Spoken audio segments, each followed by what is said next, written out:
Hey mga tol, wa mo katol-tol, maayong buntag sa inyo mga tol. Karon adlaw day mubalik day mi dito sa Cambohawi Spring mga tol. Kay ang una namong adto sa Cambohawi Spring mga tol kay walay tubig no, kay gigamit daw sa mga tao dito. Og diha dapita mga tol, nagandam-andam nako kay ako nalay gihuwat sa ako mga kauban. Og mao ni ang akong mga kauban mga tol, ang uban naguna na nagsakay og multicab. Og diri mga tol gikuha na ako ang mga gamit no, kay si GR may drive sa ako motor ug ako ang angkas.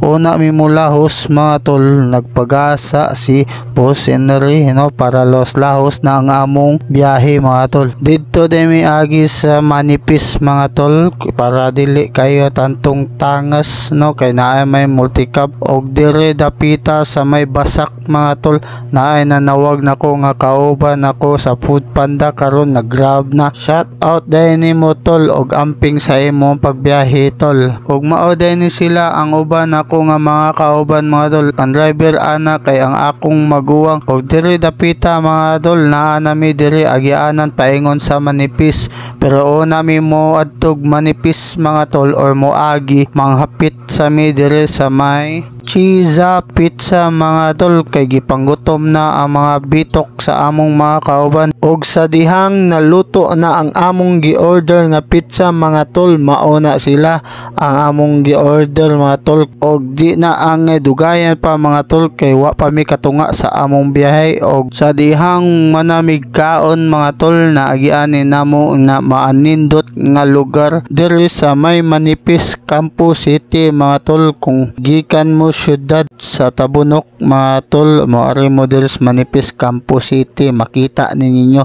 nindot ni diri pahawayan mga tol kung gikan mo biyahe Lagyo no. Og sa dihang naabot na mi diri sa Balamban mga tol, ang problema wala giapoy tubig ang Cambohawi Spring mga tol. Bad news kayo, so wala may tubig ang Cambohawi mga tol, nangita na lamig lain spot no. Og sa dihang na namin naibawan spot mga tol, nya padong nami dito pero naay problema pagawas na mo sa gate mga tol. May pagilaw sila ka pre.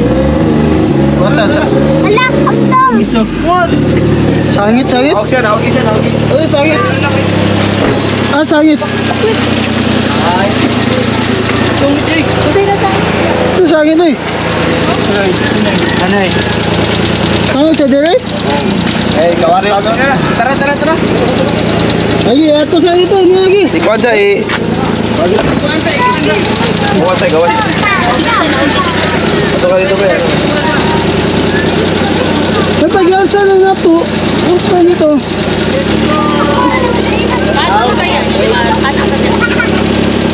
Ah, dire agi na yun.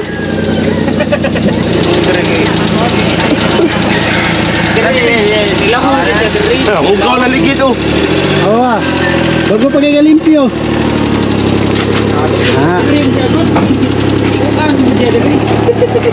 Agay. Og sa dihang naabot nami sa among bag-o nga spot mga tol, kundi ang kilid dira sa Cambohawi. Diha dapita mga tol, mao nang Cambohawi Spring mga tol. Og dire dapita mga tol, naginahinay nang naog ang akong mga kauban no, kay excited na kay maligo. Medyo daghan jud tao nangaligo karon mga tol. Og dire dapita mga tol, padong na sad kog kaligo dire no. Mo action na unta kog layat diha pero dagko kay bato. Wa na lang kay base niya makauli ta na ay butoy sa agtang mga tol. Nice kaayo maligo dire mga tol, kay bugnaw kaayo ang tubig og limpyo pa jud. Solid gyapon ang among pag-ari mga tol, kay nakaligo gyapon mi spring bisag dili sa Cambohawi Spring ang among naliguan, pero okay ra, at least nakaligo gyapon bugnaw nga tubig. Og nalingaw ra pod ang mga bata nga akong kuyog mga tol. Og dire dapita mga tol, gisore na mo ang luyo sa Cambohawi Spring mga tol. Tanawa niyo kung unsa katinaw sa tubig no. Og sa dihang na problema ako maguwang kung asa siya malibang mga tol, og amo siya gitudluan kung asa dapita mga tol. Ano ka dre? Ubo ka ba ano? Pero joke ra to mga tol ha, di ginatinod on sa ko maguwang mga tol, pero doora masad ilahang hindere da dito ra daw siya malibang. Og dire dapita mga tol, naginahine na mig padong sakyanan mga tol, wala day mi nag-ilis na mga tol kay magnawnaw pa mi dito sa ilahang hindere no, og tubig para di mga tol ang among lawas. Og sa dihan di nataangay malangay pa mga tol kay medyo hapon na padong na gabi. Og dire dapita mga tol, ni biyahe na mi dire mi agi sa may TCH mga tol para dali rami maabot. Og dire na lang tama ng akong video mga tol. Salamat sa pagtanaw. Peace out.